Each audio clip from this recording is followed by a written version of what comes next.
Warga yang panik berupaya mengeluarkan barang berharga mereka dari rumah lantaran khawatir api akan menjalar ke rumah mereka. Sementara itu, untuk memadamkan kobaran api yang terus membesar, warga memadamkan dengan peralatan seadanya.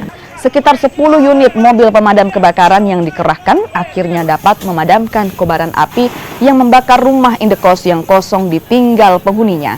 Dugaan sementara kebakaran akibat arus pendek listrik dari salah satu kamar. Ya pas saya pulang tadi warga saya lihat pada lari, pas saya ikut masuk, kebetulan saya punya rumah dalam.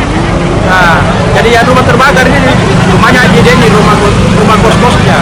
Itu ada berapa banyak kamar Pak? Ya sekitar lebih 10 lah, 10 karena ya ke atas bawah kamarnya. Ini kondisi kos-kosan lagi kosong Pak atau gimana Pak? Kos-kosan Pak, kos-kosan.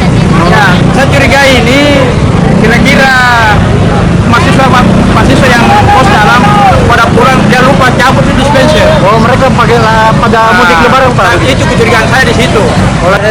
Rumah kosong 10 kamar atau 10 beda. Satu unit rumah kos, terus api dikuasai pukul 20:45. Kejadian sementara kejadiannya untuk penyebabnya itu belum diketahui, untuk sementara belum diketahui, jadi nanti